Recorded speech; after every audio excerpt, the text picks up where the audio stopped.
Ganito nga ang mga nahuli namin sa paninisid dito sa Alitao River, kung saan ay bumalik kami sa Sirantulay. Bali ito na nga ang season 16. Pero bago ang lahat, intro, pasok. Kasarapan nga.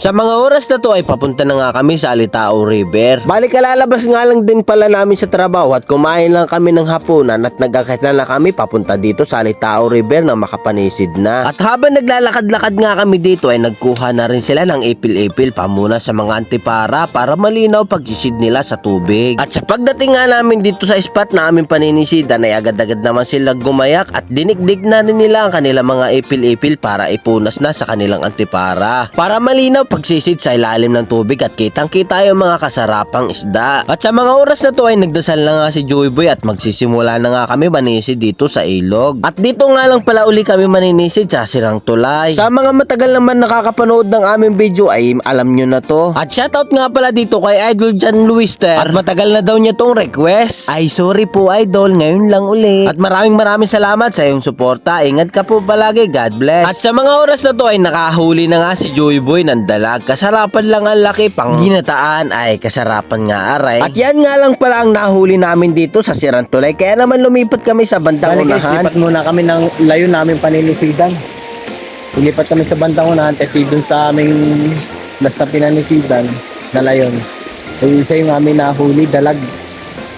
Medyo matumal ngayon, gawa ng bilog na bilog ang buwan. Pero siguro naman ay sisurtihin pa rin kami. At ito na nga yung buwan ay kabilugan nga pala ngayon kaya para medyo mahirap manghuli ngayon ng isda at mailap sila. Hagik na mga gansayan, yanong iingay kainaman, nagbo-voice over ako ay talaga mapapakamot ka sa ulo ay. At sa mga oras na to yung aking utol ay nilalamig na. Ano yan boy? Nasa plastic. Ano yan? Bako. Bako? Ay, panigurado na. Panigurado na at walang huli.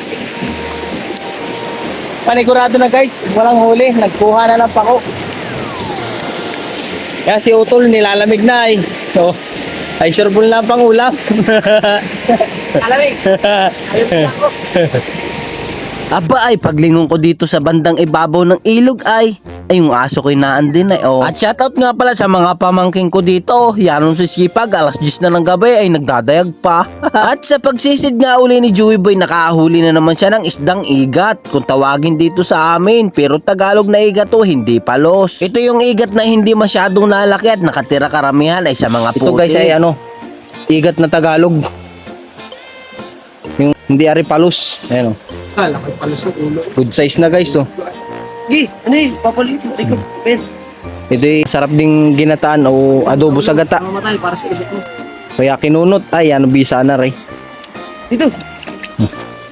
At maya-maya nga lamang ay nakahuli na naman si Joey Boy, nakasarapan tilapia at malapad nga pala ito. Kapag meron ka nitong 5 piraso ay meron ka ng 1 kilo at solve na ang iyong pang-ulam pang pamilya pa. At shoutout nga pala dito kay Idol Kahagis ng Lakawan. Maraming salamat sa iyong suporta Idol. Mag-iingat ka palagi, God bless. At sa mga oras na to ay nakahuli na naman si Joey Boy. Aba naman ay parang tinuhog ay iihawi na yata ito.